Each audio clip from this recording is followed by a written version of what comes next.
It has been a long time, 1990, when the King Island Scheelite mine was in operation and closed.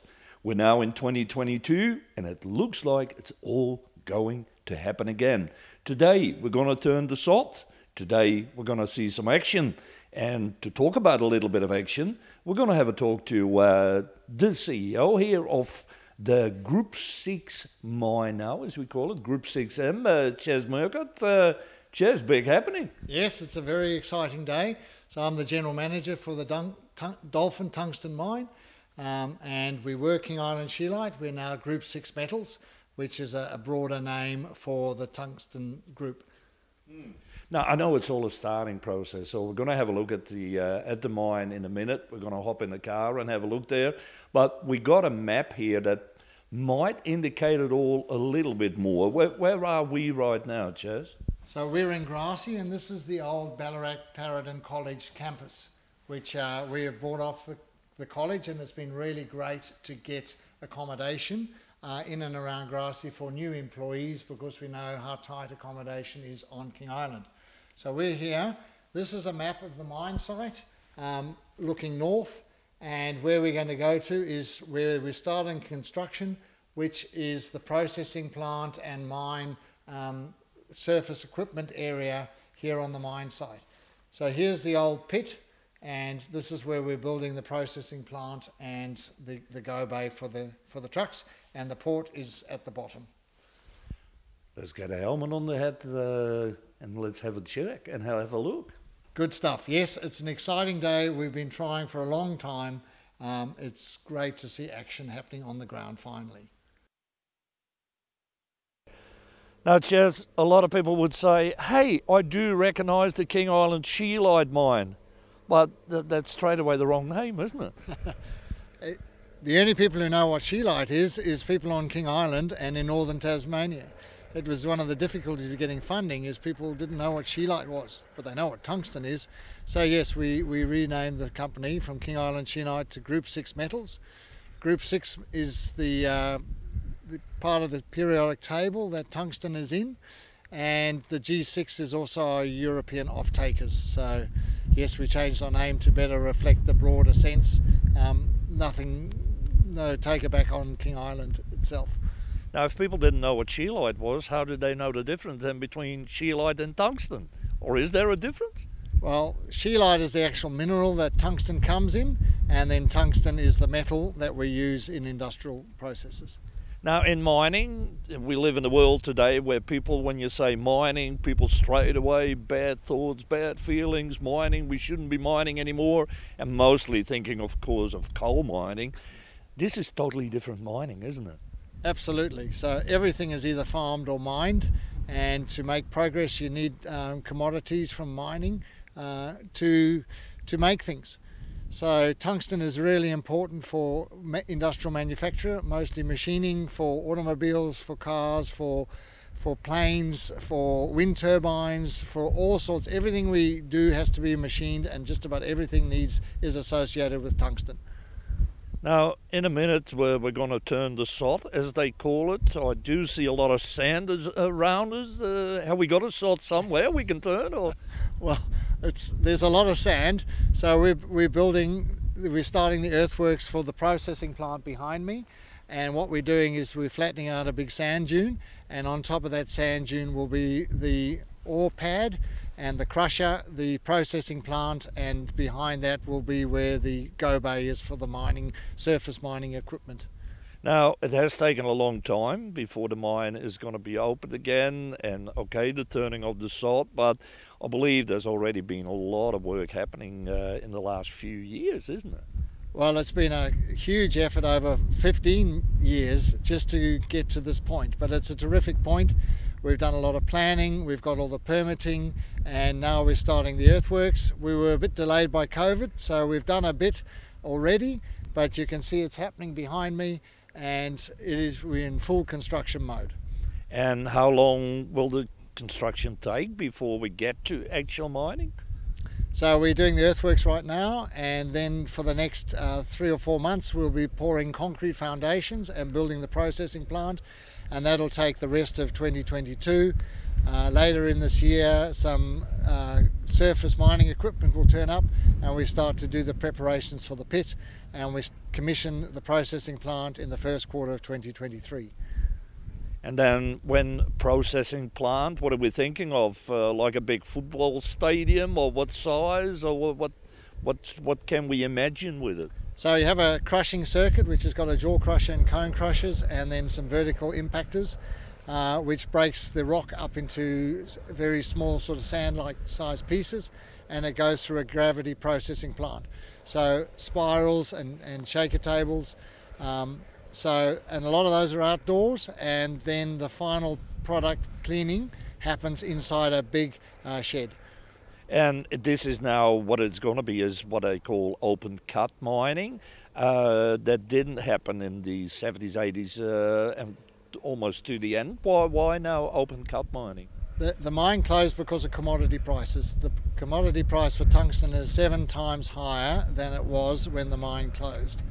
They mined underground looking for the high-grade material, but left a lot of the low-grade material behind, and that's what the first phase is, to extend the pit to the east and mine the left behind ore, which is now quite economic.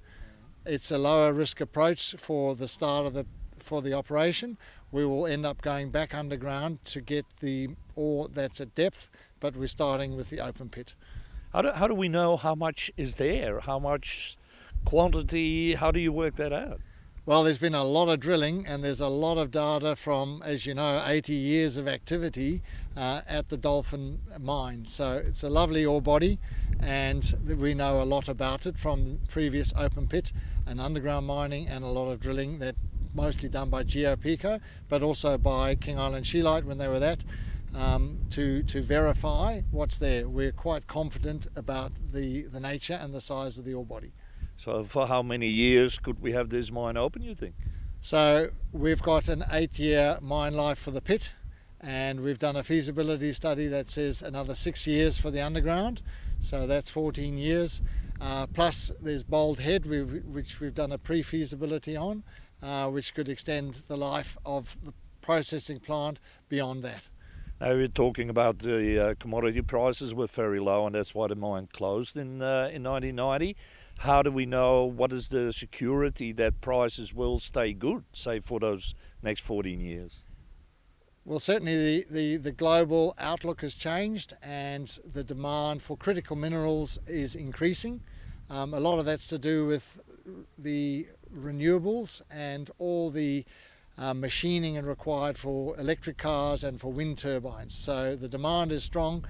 A lot of the deposits that were mined have been somewhat exhausted or got lower grade. So I think the future looks good for the Dolphin Tungsten mine.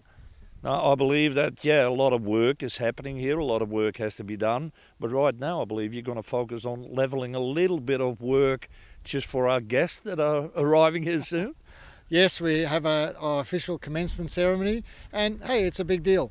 You know, the mine and the island have been trying for many years to get going, and we're finally at this point where we've got the funding together, a lot of Australian backers.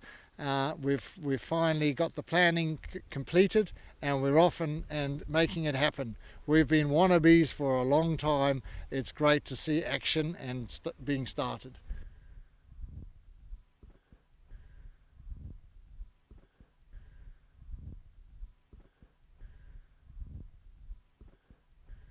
Right, well, good afternoon, and how lovely it is to have this group here to celebrate the commencement of construction for the Dolphin Tungsten mine. Thank you for coming, and I know a lot of you have come a long way. Firstly, we acknowledge and pay respect to the Tasmanian Aboriginal people as the traditional and original owners and continuing custodians of this land on which we gather today, and acknowledge elders past and present. Welcome to Minister for Primary Industry and Resources, the Honourable Guy Barnett. Welcome to our Federal Member for Braddon, Gavin Pearce. Welcome to Felix Ellis. Director of Mines, Kevin Robinson. The King Island Mayor, Julie Arnold. I haven't seen Julie yet. Hello, Julie. And the Group 6 Metals Board and Directors, distinguished guests, ladies and gentlemen. This is an auspicious event for our company, for King Island and for Tasmania. It's been many years in the making, and I pinch myself that we are here at this point today, made possible by support for all of you and by many others. So we are standing here on the ore delivery pad. Behind me, the earthworks preparations for the processing plant, site offices and mining equipment workshops in Go Bay are in action. And behind you is the King Island Council crushing and stockpile area. And this is an example of the coexistence of people working together, so typical of King Island. So without further ado, I welcome the Honourable Guy Barnett to open proceedings. The Minister is on a tight schedule with a 3:40 plane to catch, so if he slips off early, please excuse him. Minister Barnett. Thanks very much to Chaz and for the very warm welcome. It's so good to be here with my parliamentary colleague and friend Gavin Pearce, Federal Member for Braddon, and likewise with Felix Ellis, a good colleague and friend, State Member for Braddon. To Mayor Julie, we're waving to you. We know you're there. You've been everywhere today, so we know that you're a great advocate for the island, and I recognise your work and the work of your council in advocating for this wonderful island. Can I just also recognise Johan, Chairman? It's wonderful to have you here today and to share some remarks shortly on behalf of Group 6 Metals. It's a very exciting day for us as a government, state, federal and the local community to know of that vote of confidence in King Island, a vote of confidence in our resources sector. As Minister for Resources Sector, a day like today makes me really proud. I was here 4 years ago, had a tour, and I heard of the vision and I heard of the plan for the future, but today is putting that vision into action. And this is the landing point where 400,000 tonne per year of ore will come and then be transformed into 3,500 tonne of scheelite. So we are so excited about that, with some 90 jobs during the construction phase, 65 jobs ongoing, and just so you know, their plan is for 75% or thereabouts of local jobs involved in this mine and the mine development ongoing. And when I talk about ongoing, we're talking about an estimated 8 years in terms of above ground, 6 years underground. It may be a little bit more, a bit less, we don't know for sure. But that's a vote of confidence again in King Island. So it's very exciting to be here, and as Minister for Energy and Emissions Reduction, I want to say thank you to Hydro Tasmania. I've had a tour today with Felix Ellis and seen the good work that they're doing in terms of the renewable energy that is available here on the island. And guess what? We have plans to ensure that that energy is made available here to the mine down here at Grassy. So with a $2 million commitment from the state government to Hydro Tasmania to do the job, get it done and to deliver that connection. I'm so excited about, in fact they call me the most energised energy minister in all of Australia, and it's for a very good reason. I'm proud of Tasmania. We are 100% fully self-sufficient in renewable energy. We now have a legislated target of 200% by 2040. We're on track. And that's very exciting. King Island is no different. We have a plan to grow our renewable energy opportunities here on King Island and likewise across the state of Tasmania. We are zero net emissions for the 6 of the last 7 years in Tasmania. We have a plan to be zero net emissions by 2030, not 2050, 2030, and we're well on track for that as well. We do need tungsten. It's a critical mineral, and I've talked to Keith Pitt about that. He's the Federal Minister for Resources. He knows how important this development is as for the critical minerals future for Australia. So you're part of our future. You're transforming the opportunities for not just transport, for the defence sector in terms of the use of tungsten. We're very excited about that.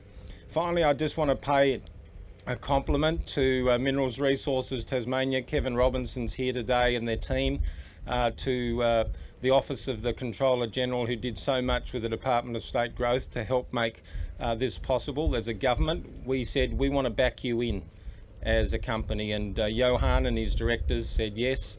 We're responding to that for good reason, but as a state government we're delighted to be able to recognise that. And there are many others across the state government. I just want to recognise all their support, including the EPA and the Premier of Tasmania. I know he'd want me to pass on his best wishes. So it's great to be here today. Sorry I can't stay for too long later on in the day, but congratulations, well done. We're proud of you and for this special opening today. Thank you. Well, thank you, Minister. I now ask the Federal Member for Braddon, the Honourable Gavin Pearce, for some brief words. Well, thank you, Shaz. Johan, the energised Minister, what is left to say? But Mayor and those gathered here today, those that have done so much and put so much work into getting to this particular point. I'm here to speak very briefly from the Federal Government's position and our approach to mining, particularly here in Tasmania. We have a very responsible outlook when it comes to the environmental protections that we place around the mining industry, and that is why it is the most regulated industry on earth. We've got a strict set of guidelines that we need to operate within to ensure that we look after the globe, that we look after our environment, and that we extract those minerals that we need and are so necessary for the continuation of our growth in the renewable sector. We've got to educate our young people that if they're going to have the technology and the technology advances with mobile phones, etc., then those mobile phones, those pieces of electronic equipment will require critical minerals that come out of the ground and are dug up by responsible miners. And I'm very proud, I'm very genuine when I say this, I'm very genuine that I have faith that our mining industry in Tasmania is amongst the world's best practice when it comes to extracting vital minerals out of the ground in the most environmentally friendly way. And this operation is no different. The other thing I want to touch on very briefly, and Dale Elvingston's over there, we've talked about this, in fact we'll hear from Dale later about his part that he's played in this mine in previous years. But this was the lifeblood of the island. In fact, I had an uncle, my mother's brother, used to run a transport company. He ran King Island Transport. He went out of business. He went out backwards when the mine shut down.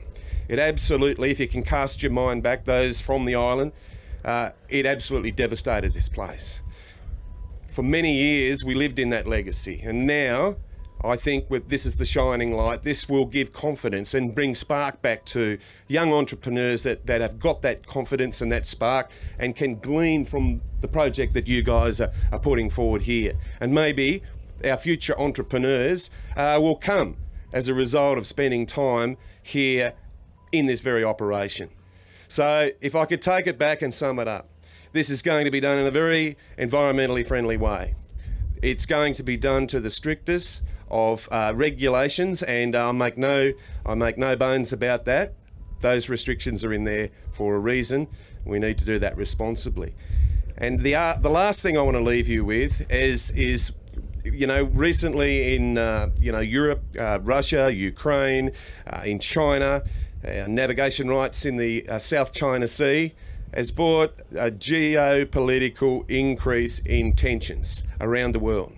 And we need, as a country, as a government, we need to be responsible enough to ensure that we have sovereign manufacturing. First of all, we need to build things here in Australia. And secondly, we need to have a very good grip on where our minerals, our resources and our vital pieces of equipment are, because we don't want them held by a particular regime or used against us. So this is sovereign manufacturing, this is friendly to the environment, this is economy driving, this is jobs, this is confidence, and this is pride for a great island that I'm so proud of, and I'm just so proud that I could be here and join with you all today. So thank you.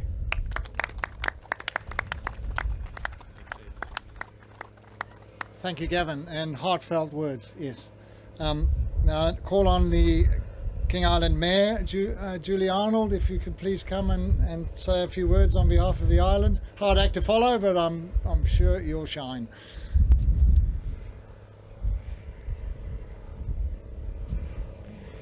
Thank you and good afternoon. So I'd like to speak not on a federal basis or a state basis, but on our King Island regional basis. So I thank everybody that's been involved with this project, both from a funding point of view and also from all the work that's been done. But I would like to give our utmost respect to Johan Jacobs, his investors and his staff. Their tenacity and perseverance in getting the Dolphin Mine project up has been outstanding. I'm sure at times the hurdles must have been immense, and I know that without that tenacity they would have become unachievable. But because they have achieved, King Island now has a new industry. We have more employment.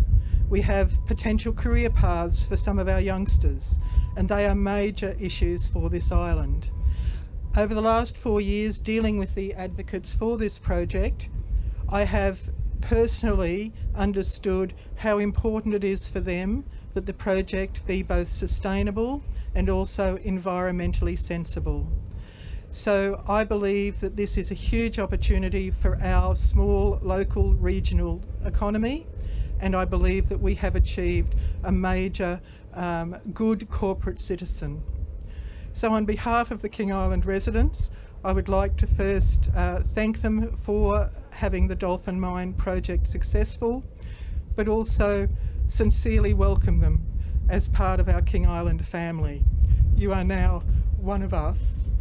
Well said.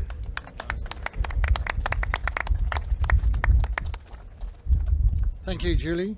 Now may I invite the Minister to symbolically turn a sod, albeit a bit smaller than the dozers behind me, but if Johan and the Minister could officially turn the sod to represent the commencement of construction for the Dolphin Tungsten Mine. Just here? Well, yeah.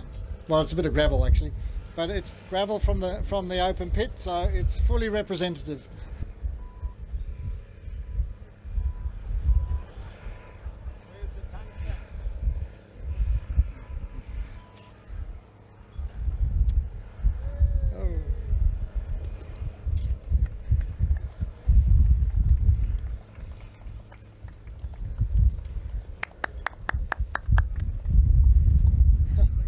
Well done. I now hand over to Group 6 Metals' Executive Chairman, Mr. Johan Jacobs. Thanks, Chaz. I'd like to reiterate Chaz's comments and welcome to all the dignitaries and all the people that are here. Thanks very much for taking time out to celebrate with us on this very, very important occasion. I also like to welcome those that have assisted us in getting this far, especially the Gecko team. The Gecko team are our process engineers, and they've been working with us for over 3 years in getting the processing plant designed and the flow sheet re-engineered. Also, some of our financiers, Canaccord, who are here today, who assisted in the capital raising, which we did in August, September.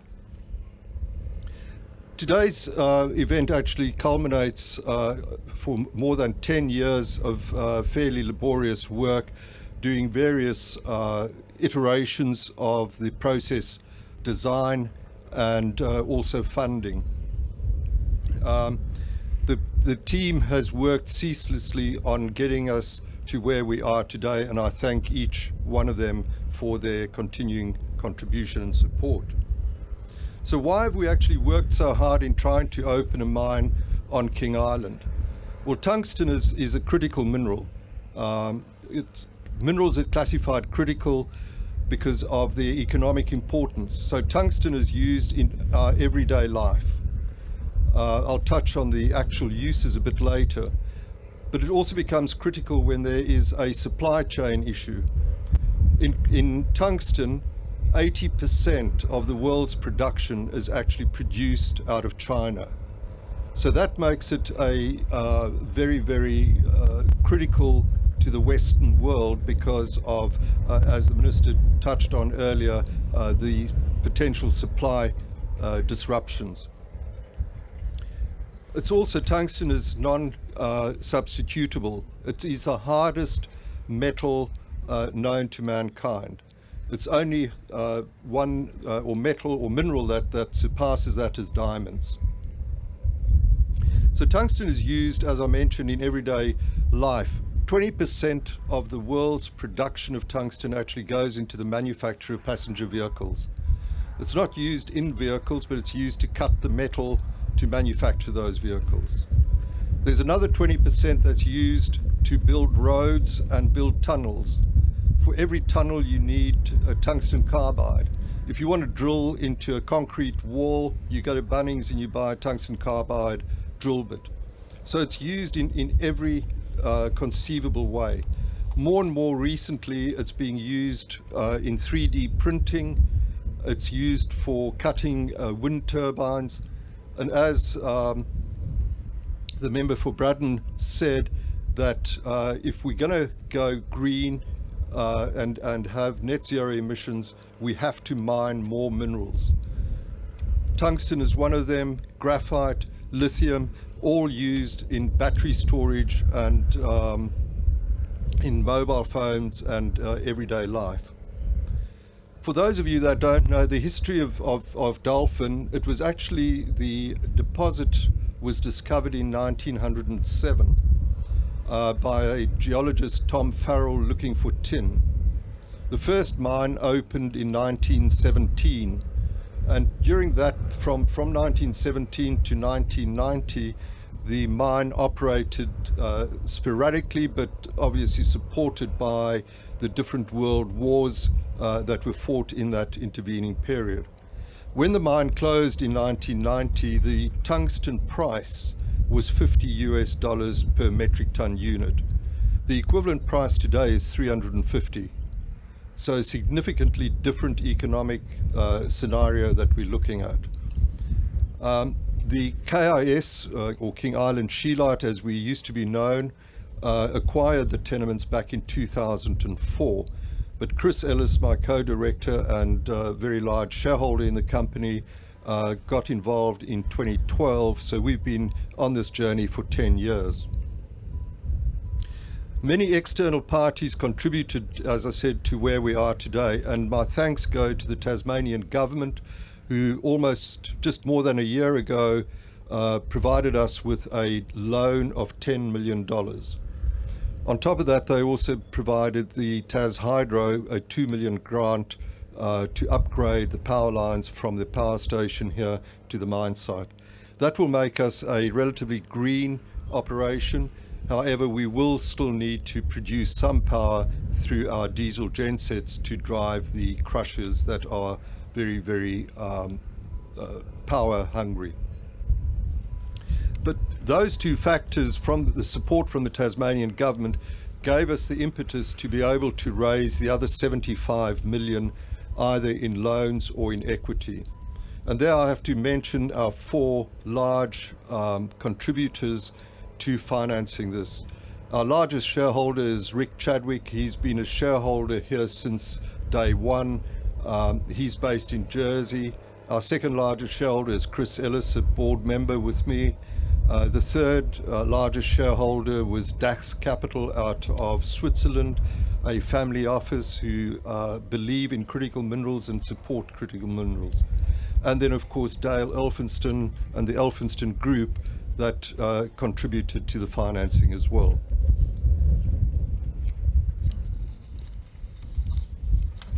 I think Dolphin Tungsten Mine is the first critical or hard rock mine that's been established in Tasmania for approximately 30 years.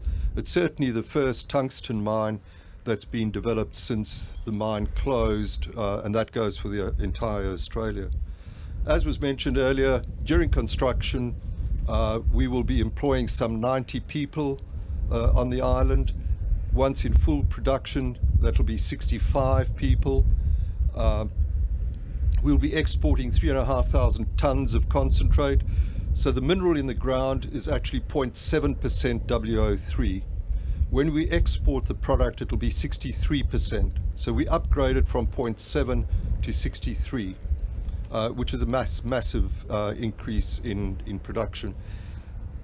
To be able to mine or to export that 3,500 tonnes, we're going to mine 400,000 tonnes of ore. We're going to move 4 million tonnes of overburden. So it's a huge logistical exercise in the making. In terms of Tasmanian government benefit out of this, we estimate that we'll pay something of the order of $65 million in royalties over the life of the mine over the 14 years. And that excludes the federal taxes that we'll pay to the federal government as well. So it is a win-win situation. And again, I thank the Tasmanian government for stepping forward last year and assisting us in the financing of the mine. Last but not least, I'd like to thank the EPA, MRT. MRT have been absolutely marvellous in support of us, and all the various government agencies that have also assisted us to getting where we are today. So thanks very much to all those. Then finally, I'd like to thank again our staff, welcome our new Chief Executive Officer, Keith McKnight, and also our newly appointed CFO, Megan McPherson, who've joined the team in the last month or so. They'll certainly take a lot of pressure off Chris and I so that we can enjoy the benefits of seeing the mine being developed. Thank you very much once again for your attendance, and please come down to Portside Links and join us for some refreshments afterwards. Thank you.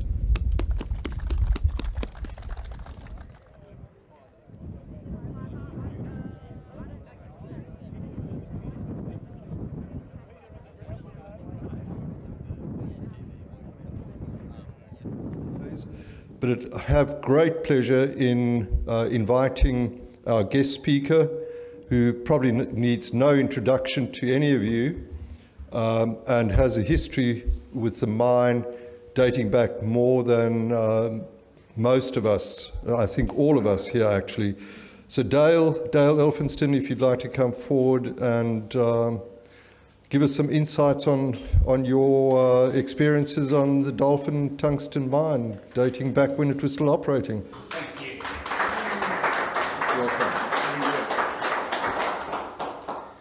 Well, thank you very much, and congratulations to M6 for getting this mine together, and it certainly is very gratifying for us to be here today to see this mine get revitalised, if you want, or a new mine start.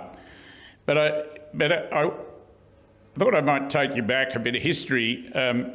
I think the company we worked with initially was King Island Scheelite 1947 Limited, and in the late 60s they decided to have a massive expansion, and they ordered a number of new machines from Caterpillar, in fact about 38 I think in total.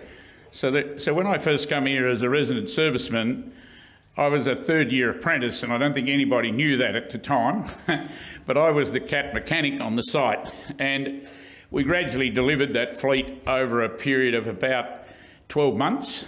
Some of it come in by barge, this wharf wasn't here or none of the breakwater, so the old King Islander used to pull up beside the wharf at Curry, and we'd wait, so there'd be a truck, a 35-tonne truck on that, a mining truck, with no body, and the back wheels would be on one rail on one side and the front wheels on the other rail on the other side, and we'd wait for the tide to get so the boat got nearly level with the wharf, and then put some planks across and start the truck up and drive it onto the wharf, and the boat had come up out of the water about 2 feet or 600 millimetres. But so we brought the first fleet of those 6 trucks in, and some big loaders, and it all come in through the Curry Wharf. And so we started to build the breakwater. And many a night I watched out there, you'd see them work for 2 or 3 weeks and they'd get halfway across to that island and then there'd be a big sea come in and a storm and it would completely take everything out of sight that they put there. And then everybody would start again, and as it gradually spooled out in the water, they got to retain what was on the surface and then lined it with A-class rock on the outside, and then many years later, of course, come the port. But the mine developed, and I don't know who remembers this, but back in those times there were 2 mines in Tasmania that paid super tax. That was a 10% extra tax than anybody else paid because they were so rich and they earned so much money. The state government decided that they could afford to pay an extra 10% tax, and King Island Scheelite was one of those and Renison was the other. So I lived here on the island from 1969 to 71, and Claude Wern was the general manager then, and I guess they were paying William Adams a lot of money to have me here as a tradesman. So Claude said I was too expensive and they didn't want me here anymore, and so they had a decent farewell party for me, and back in those days this town knew how to party. So anyway, I went home and I had 2 weeks off work, and the first assignment I got when I went back to work was to come back to King Island. So I spent quite a deal of time then going backwards and forwards. But in 1975, Claude Wern, the mine manager here, was very instrumental in us starting in our own business, because old Claude used to say, why don't you make yourself some more money and save me a lot? And so it was him and a guy at Renison that encouraged us to start our business. And initially we just had 2 customers, Renison and the mine here on King Island. And we used to take a month off at Christmas, and they used to book rebuilds and modifications and all sorts of stuff in our shop in Burnham. We had a very peaceful life for about 3 or 4 years. And then all of a sudden King Island decided that they were going to shut down and not do any more of that work. And you can be very comfortable in a new business starting up with 2 big customers that you're comfortable with, but when one of them stops, that's 50% of your business that disappears overnight. And that actually happened. But that gave us the initiative then to go outside of Tasmania to Western Australia and other places. But I think the point I'd like to make is it's probably this mine and a couple of individuals that initially give us the encouragement to get started, but then supported us on that early journey and allowed us to develop and grow to where we sold equipment all over the world, and we do that to this day. So for the last 46 years we've built products in Australia competitively. We don't get any subsidies and we compete with everybody else in the rest of the world. And that happens because you get support from within the mining industry, whether that's initially in Tasmania, then it's Australia, and then you get customers support you from all over the world. So it was pretty sad when King Island Scheelite was no more, and I remember coming back to King Island at one point. I hadn't been here for a long time, but to go from seeing a mine in full operation, which was the last time I saw it, to come back and see what you see today, which is nothing, all the buildings gone, just grass growing on the foreshore instead of all of the mining plant and buildings and things that were here, was a bit, I suppose, shattering. So when the guys started to talk about starting up the mine again, I suppose we couldn't wait to get involved because it gives you a chance to give back. And I suppose that 2 years I had here, it's a wonder I survived that. I worked a lot of hours, we drank a lot of beer.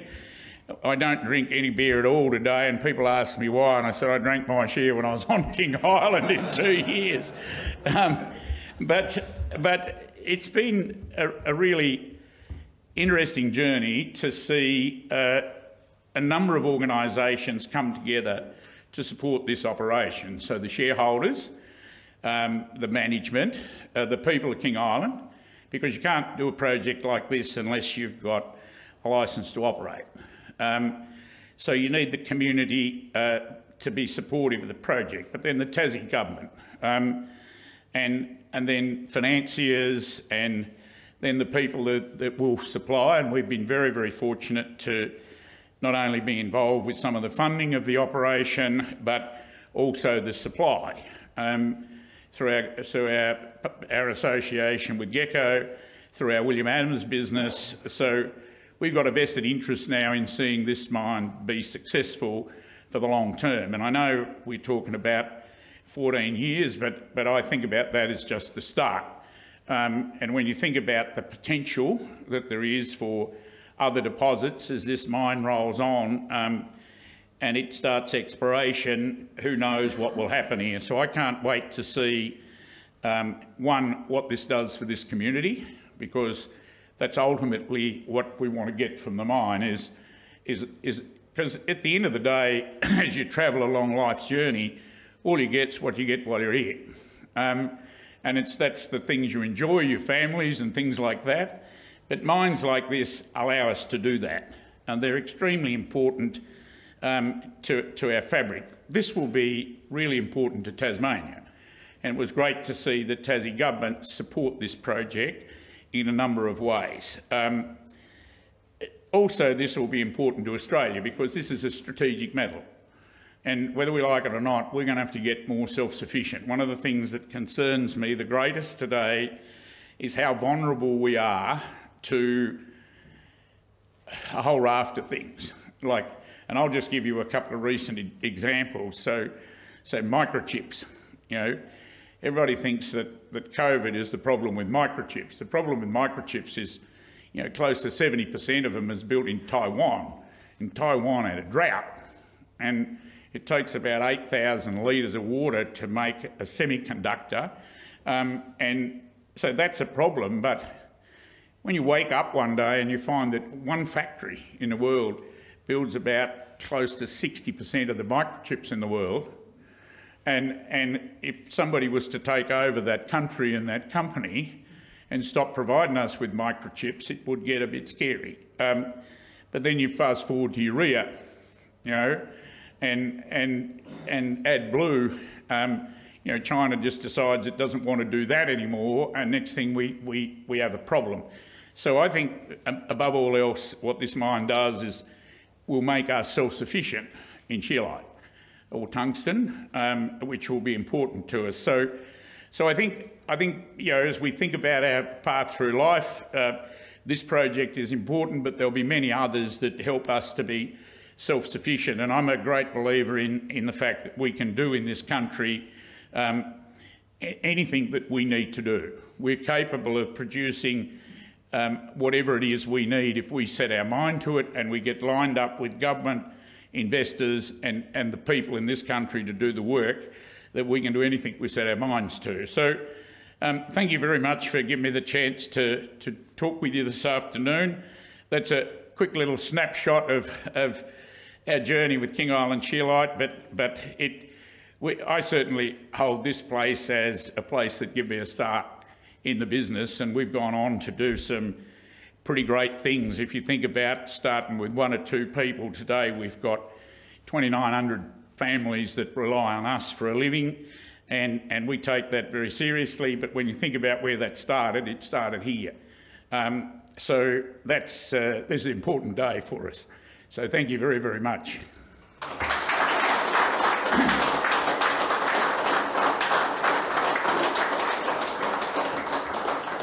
Thanks very much, Dale. Much appreciated for those words. The rest of the afternoon is just casual.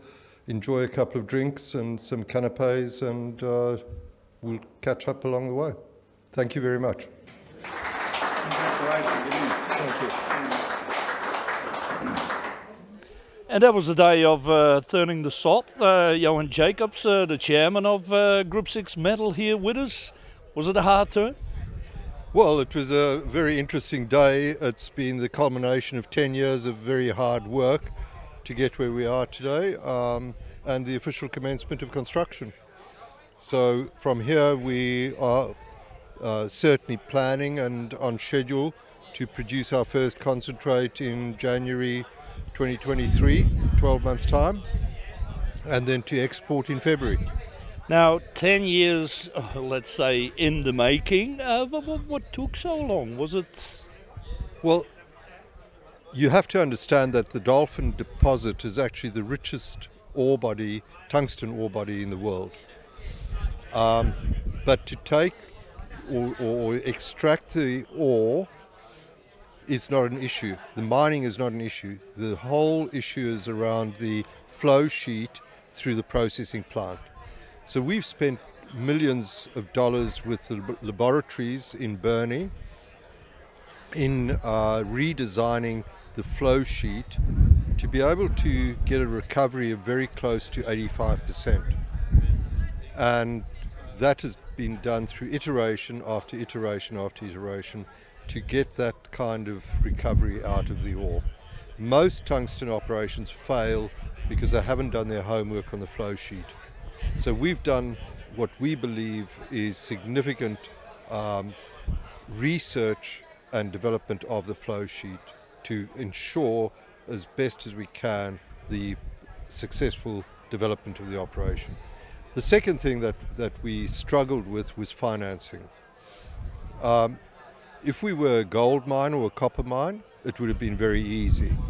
The fact that it's tungsten, most people's eyes glaze over and when they say, what's tungsten?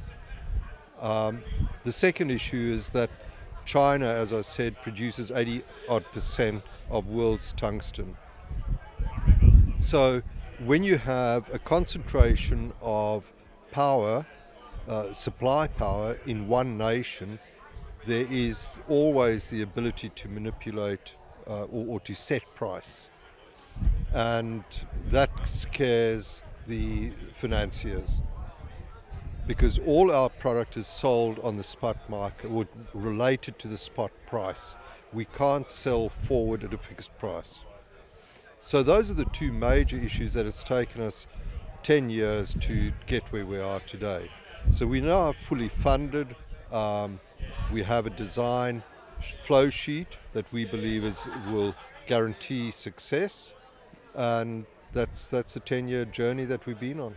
Is there an element of risk where you say we start and next year it sells on spot price that could the price in a sudden drop dramatically in the next 6 or 7 months, which could then have an impact on your whole operation? Certainly, there's always that fear, but we have put in place certain price protection mechanisms in the contracts, and so if there is a sudden collapse in the tungsten price, we are protected to an extent. But all the market analysts believe that the break-even price of tungsten in China is $230 per metric ton unit. We believe that our operating costs will be in the $100 to $130 per metric ton unit. So it still gives us a fair margin, even if the price did come down significantly. Today the price is $350, and it has been as low as $180. But at 180 it's unsustainable because everybody's going to lose money. So when next year you're in full production, if you were in full production right now today, what sort of percentage of your full production is now under contract that you can say, well, we have contracts for? We have sold forward in 2 contracts, one 20% of our production and the second contract is 50% of our production. So all up we've sold 70% of our production forward.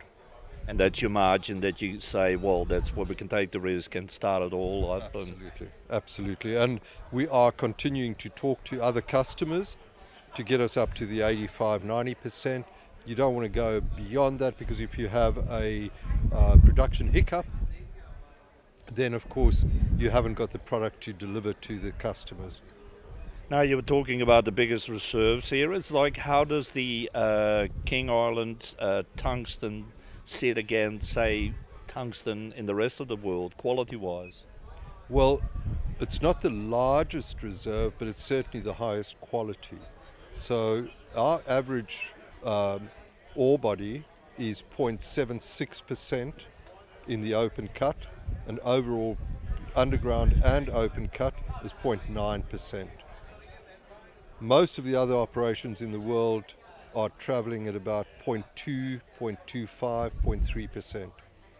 So our reserve quality is by far the richest deposit in the world. And are there customers out there that say, yes, we want that high quality? Absolutely. So we will upgrade from that 0.76 or 0.9 up to 63%, and that is what we will sell. If we go downstream processing and value adding to the concentrate, we can actually get that up to about 85% concentrate.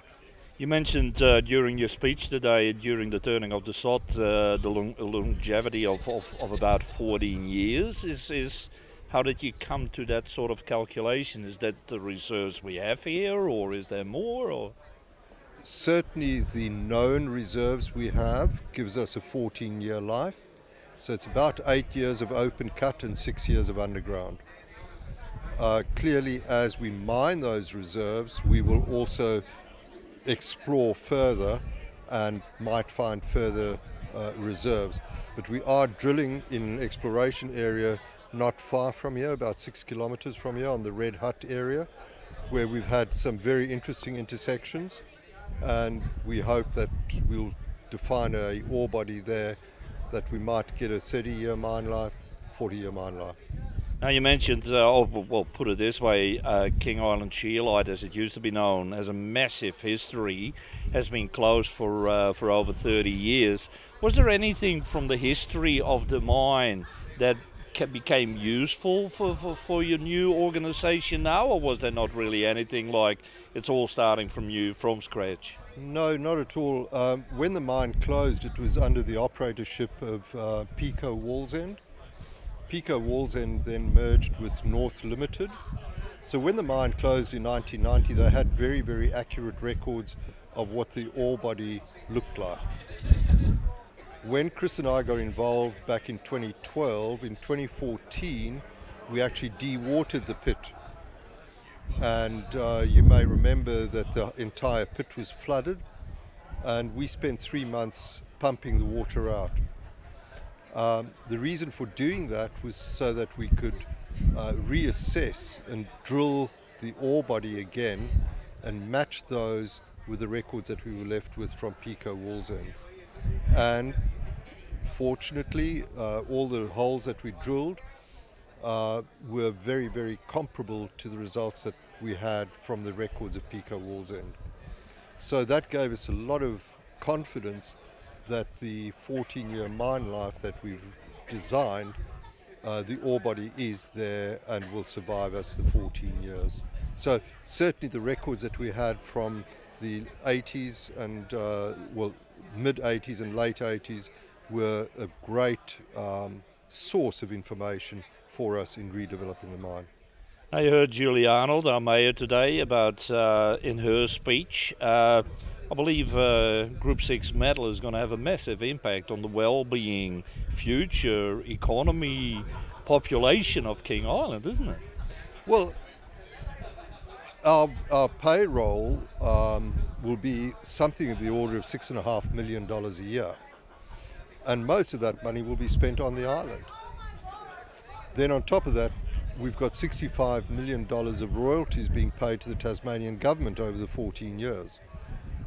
So both for King Island and Tasmania and Australia Inc., it's going to have a significant impact throughout not only King Island but for the rest of the community as well. And tungsten is a critical mineral, and it's something that Australia and the Western world needs. Sounds like they're only going to be winners. We hope so. I'm very confident that we will, and look forward to getting the first shipment of concentrate off the island. Well, there was a whole day of turning the sod, turning a new business into life with Group 6 Metal. You've watched it all today, and we're going to be continuing this because it's got definitely something happening here on King Island.